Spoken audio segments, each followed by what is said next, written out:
Welcome back and thanks for staying with us. This is Daybreak. With me in studio on my far right is Professor Lukwaya Tuole. Good morning, Prof. Morning. Much appreciated. Your presence is valued. Dr. Danvas Makori, good morning. Good morning, Advocate. Good to be here. Good to have you as well. Thank you. Professor Peter Kagwanja, good morning. Good morning. Lovely having you. Thank you. Sheila, good morning. Good morning. Much appreciated. Dr. Ojuang, good morning. Good morning, sir. And thanks for your time as well. Beginning with you, Sheila, last week after the broadcast here was June 25th. You went to the streets. Yes. What was your experience? Tear gas, but we're used to it now. I guess every year we have to have a time where we get tear gas. But I think personally for me it was important that we stand with the family. The family had requested that their way of commemorizing or standing in solidarity with each other was that there was a service at All Saints Cathedral, which I missed. I was in studio. And then after that was moving on. So it was very brief. It was, you felt a sense of community, because in times like this, you need to be surrounded by other people who make you feel like you are not the only one who has, all these ideas going on in your head. And unfortunately, we haven't had a space to be able to feel like, we can mourn many things. We are mourning a democracy in crisis. We are mourning fallen heroes from last year. We are mourning really a fear of what the future looks like for us young people. So it was nice to come together in solidarity. And we had the protest, and then I went home, and that was it. Okay. Prof, good morning. Good morning. You argued in your Sunday op-ed that a criminal state can't be a solution to Kenya's youth crisis. Certainly, is this, in other words, the inability to resolve some of the governance issues that were raised by the Gen Z last year? Yes. I think what I was trying to say is that we need to be very careful that as a country, we are sliding from a state based on the rule of law to a state that is now taking the place of a criminal. Because the moment you do things outside the confines of the law, then what you are doing is actually transforming yourself into a criminal. And therefore, I went into the books to see whether there is any intellectual foundation of a situation where a state begin to behave like in a manner that it is not protecting the law, but is actually violating the law. And in that case, history is replete with very many examples of those kind of things. So really, it's more of a warning that we need to be extremely careful that we don't look like we are protecting the law, yet we are the criminals. Professor Lukwaya, good morning. Morning. Is it apparent that the policy players and the establishment is dizzying through a time of reckoning when voices have been amplified over what's been lacking since independence, and how the inability, the lacking goodwill has been very glaring, but with no solutions on the part of policy players? Yeah. So I think for the very first time in our country's history, the people who are the majority, the young people, have actually read the foundational documents of the Republic, and they believe those documents. In the past, we never read them.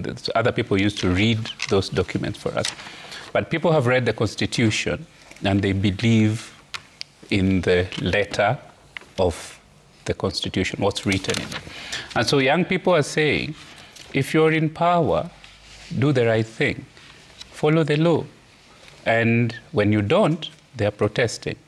And they're doing that because it's written in that same document that they can protest, they can express themselves freely, they can speak out on all media, and so on and so forth. So for the very, very first time, the people are expressing themselves very publicly and in ways that are uncomfortable for the holders of power. And I would venture to say that that's a good thing. Okay. And I think the state's response is based on what the state used to do in the past when the people hadn't read what the law and the Constitution said. So it's a case of the people evolving faster than the state. The people are way, way, way ahead of the state, and I think it calls on the state to rethink the approach on how they're dealing with protests, how they're dealing with people's expressions, and so on.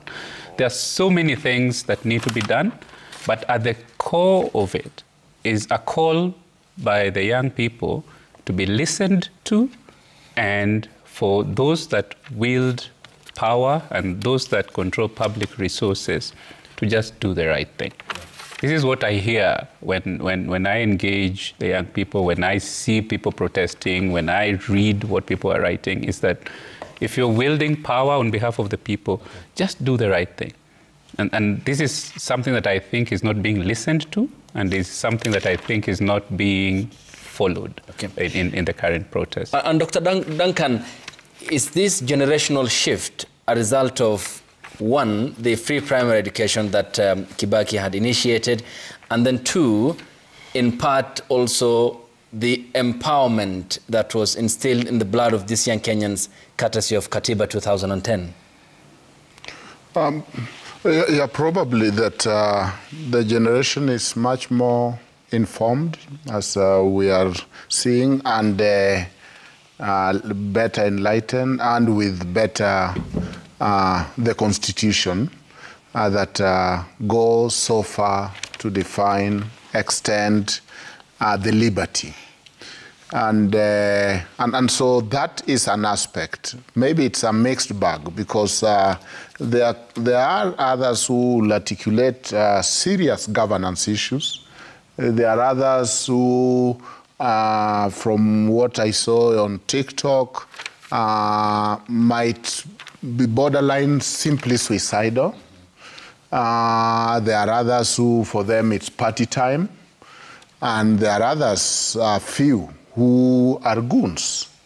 And therefore, maybe it is hard to put them in one basket, and maybe unfair to put everyone in one basket, because for those who are articulating issues of governance, and quite a good number, are very clear on what they want. And so there could be and there should be different approach for different group. And you see the right to picket in the Constitution, there is no preamble that you must be angry to enjoy it. And so the only qualification cannot be that I'm mad, therefore I'm in the street. In fact, the right to picket provide that you must be peaceable. And I wonder whether it's an oxymoron, whether you can be peaceful when you are angry. Yet we are making anger the criteria. People are angry, therefore they are in the street. It needs more than anger. You must really have issues, fairly so. But I think every social movement, and we have seen many, must also purge itself and be moral. That is captured even in Sarafina, in the struggle in South Africa, where Sarafina look at the camera and say, and the mirror and say, you know, I have developed so much anger, Nelson. Please numb me, because I've developed so much anger that I'm just as bad as those people I'm fighting against. That shows the danger of sometime doing movement or demonstration for the sake of demonstration. So once in a while, it is important for anyone who take a higher moral ground of going to the street and demanding for justice to self-purge and to determine whether in the name of going to the street, you are just depicting much more anger, much more frustration, as much as that could be a component, but to remain true to the main cause, to claim the higher morality. Case in point, the US. But Dr. The issues that were raised, which was necessitated, the trigger point was the anger. But look at the issues that these young Kenyans had, made public. Right. End corruption, impunity, patronage, deepen the rule of law, abide by democracy, don't pass punitive tax proposals, and Parliament was dead against all those proposals. Last year, is it? Yes. Yeah, but think about it. Look at the movement between Martin Luther and Malcolm X. they were both articulating for the right of black people. Malcolm X chose to say, I will meet force with force, and we will be violent. Martin Luther came out kind of silly, kind of weak, saying, you know what, non-violent. We know history vindicated Martin Luther because many people were able to relate with what Martin Luther was saying. Many people were able to understand and be convinced so that, as I conclude, yes, even as we talk of rule of law, you know, Kenya, sometimes we become hypocritical. Have you seen how we drive on our roads? Have you seen, because rule of law and constitutionalism is not just about the leaders.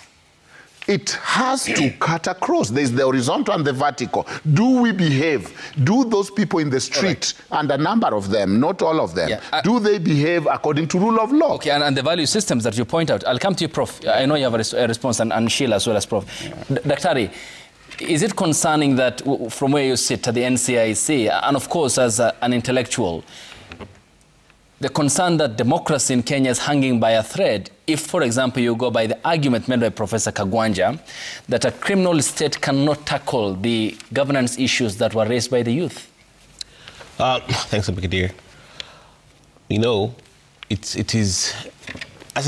a complex question, and I'll answer this way. When you look at the fundamental issues, beyond what has been raised by the youth, we have structural issues, because today we're talking about governance.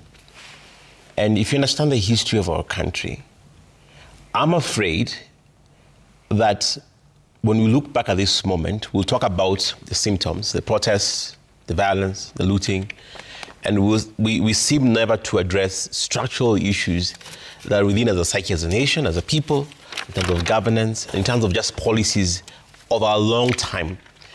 What we see today is what I can call a perfect storm.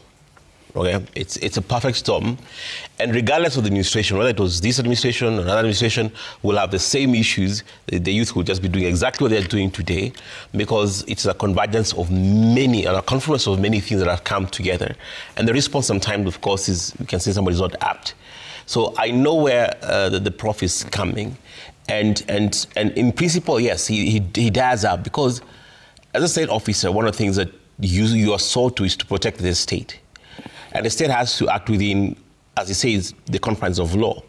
Any person or entities that go beyond that actually threaten its own self-existence. Now, we've seen even in history, even in the history of our country, when people acted beyond, for the sake of expediency, people acted outside the confines of law to create militias, for example, Munkiki and so on and so forth.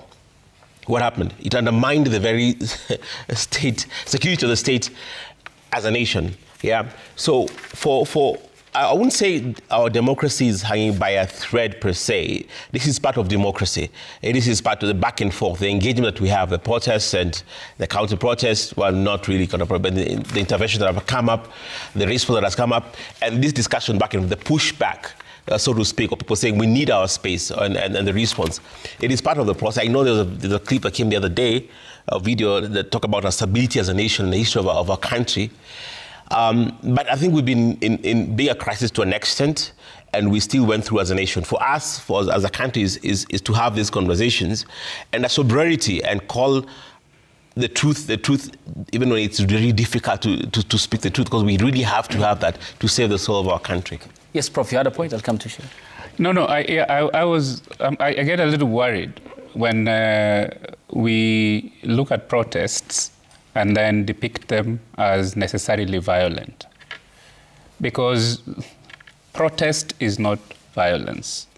Protest is saying, I disagree with what you're doing. I think you should do different. And unfortunately, for this particular country, protest is written into the Constitution. And so people have a right. You know, if a public officer does something, people have a right to go and say, listen, you've done the wrong thing, I disagree with you. And we can't characterize that in its core as violence. And therefore, our current attitude towards protest is that this is violence and we have to stop it. But the Constitution says protest is a right.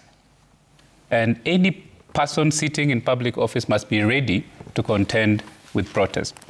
So I think we are using a very, very old frame, a colonial frame, to look at current issues. When people go to the streets and say, I disagree with what the president has done, organs of state feel threatened, and yet they shouldn't. They should feel empowered that the people are doing what the people said they will be doing. I think another thing that is very instructive is the same old frame, where if I protest against you, you look at me as somebody trying to take over your office or take over your authority or take over your power. One instructive moment last year when I was watching people being interviewed during the protests was a young person who was interviewed on national television and asked, you're saying the president needs to go. Are you guys trying to take over? And this young person said, absolutely not. I am absolutely not interested in becoming the president of this country. It's a tough job, and I don't think I can do it. All I am asking is that the people holding positions of responsibility do the right thing. Okay. That is what this young person said. And that was an instructive moment for me. This was not an insurrection.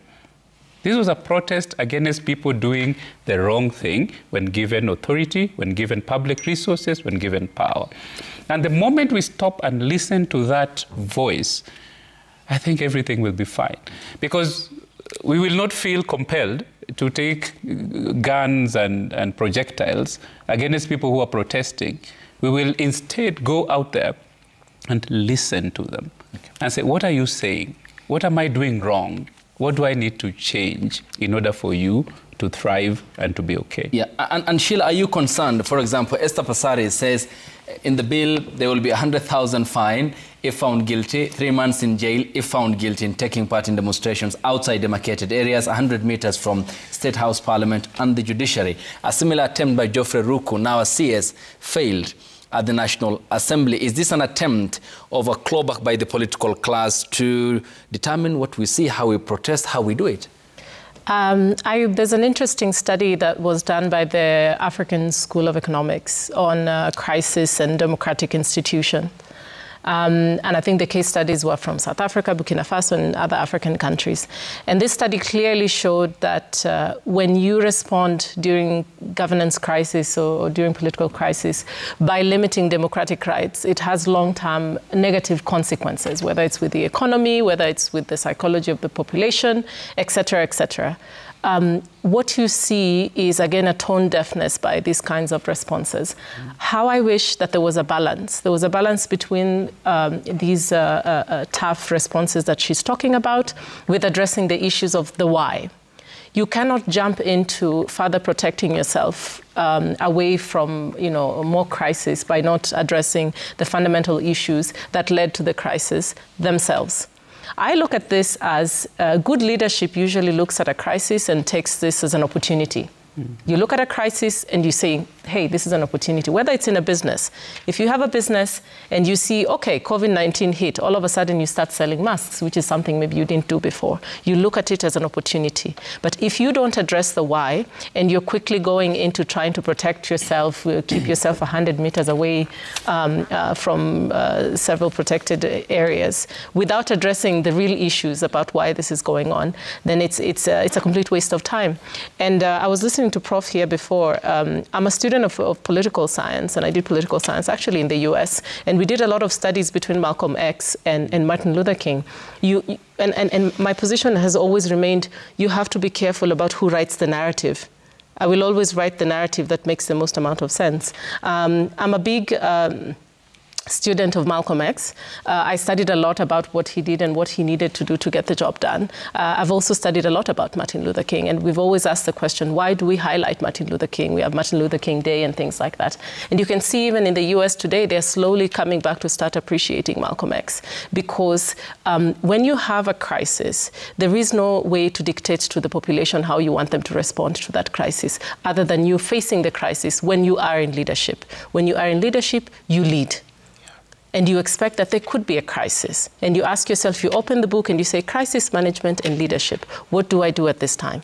For example, we had the CS come out quite quickly, and order shoot to kill, issues like literally the next day after the crisis. That is not what you do. And we've seen leaders coming out even over the weekend. I saw Raila, for example, coming out and saying, you do not say that. You don't do that. Because for as long as you are trying not to face the why, US time, it is boiling up. You have an informed population. We are not going anywhere. We know our rights. Maybe it's the Kibaki era. I was a big beneficiary of the Kibaki free education, which taught all of us how to read. We're also very tech savvy, like I told you before. So I have an app. If I'm confused if someone calls me today and tells me, Sheila, I'm going to arrest you for something, I have an app. I will look into the app. And then I will say, okay, which article are we using to arrest me? And sometimes the arresting officer doesn't even understand what article he's referring to. Okay, when we get back from the break, ladies and gentlemen, we have an hour plus some few minutes to run through. And Prof, the aspect of whether this then generational shift is the antidote to Kenya's ethno-majoritarian democracy, and also the question of the issues that were raised yesterday. The former Interior CS, Dr. Fred Matiang'i, said they cannot be ignored. We'll look back at some of the pledges made by the head of state last year in 2024 and whether they all have been met. Or was it the case of the wave after wave of pledges that the politicians make? All that after the break here on the broadcast. Stay tuned.